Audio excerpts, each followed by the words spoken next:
Les gens, ils s'angoissent parce qu'ils tombent. Il ne faut pas vous angoisser parce que vous tombez. Il faut être joyeux d'avoir le plaisir de revenir. Il faut pas tomber, c'est tomber. Qu'est-ce qu'on va faire? Comme on dit, laisse tomber. Qu'est-ce qu'on va faire? Laisse tomber, ça y est, parle pas de ça. Même la faute du veau d'or, le Ham Israël, il a dit à Hachem, tu nous as utilisés, hein, tu nous as bien utilisés tu étais bien content, les massés qu'on est tombés. Parce que ça t'a permis de faire le tabernacle, ça t'a permis de révéler les 13 mesures de miséricorde et tout. Si on n'était pas tombés, tu n'aurais jamais construit ta maison. Donc c'est nous les promoteurs de ta maison. Tu as construit ta maison sur nos fautes. Si on n'avait pas fauté, tu n'aurais pas construit ta maison.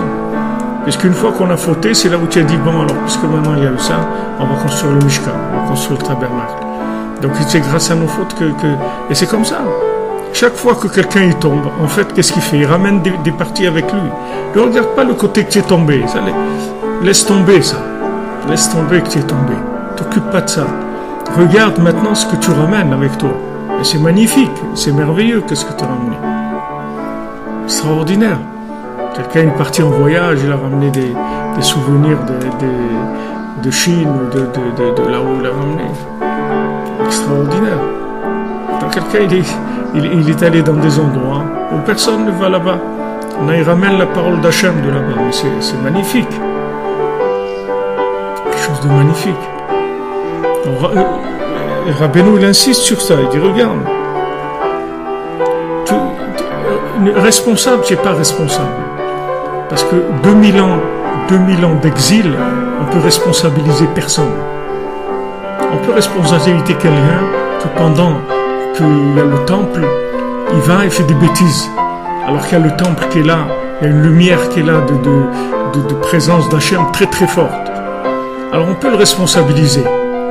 Mais quelqu'un que ça fait 2000 ans qu'il est en galoute, comment tu veux le responsabiliser? Et qu'il n'y a pas des tzadikim vivants comme ça avec nous pour nous aider. Comme je vous le dis tout le temps, si on vivait avec le Baal Shem Tov, on serait beaucoup mieux que ce qu'on est. Ça c'est sûr. Ça c'est sûr. Tous on serait mieux que ce qu'on est.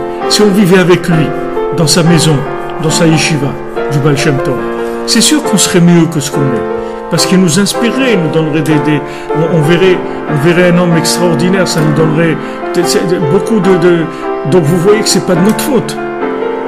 C'est pas de notre faute. Puisque s'il y avait des gens qui étaient un peu mieux autour de nous, alors c'est sûr que notre niveau serait monté aussi. Donc vous voyez que là où on est, c'est parce que les situations, elles sont ce qu'elles sont. Mais ça, c'est voulu par Hachem. Parce que Hachem, il nous met dans des endroits où il n'y a personne qui a jamais été. Et chaque jour qui passe de ces 2000 ans d'exil, c'est encore plus dur au point de vue Astara. Astara chez Betoch Astara. C'est-à-dire que les choses, elles sont cachées, très cachées. Donc du moment où c'est caché, alors on ramène des éléments vers Echad que personne n'a pu ramener. Tu ne vas pas comparer quelqu'un qui vivait à l'époque du temple avec quelqu'un qui vit aujourd'hui.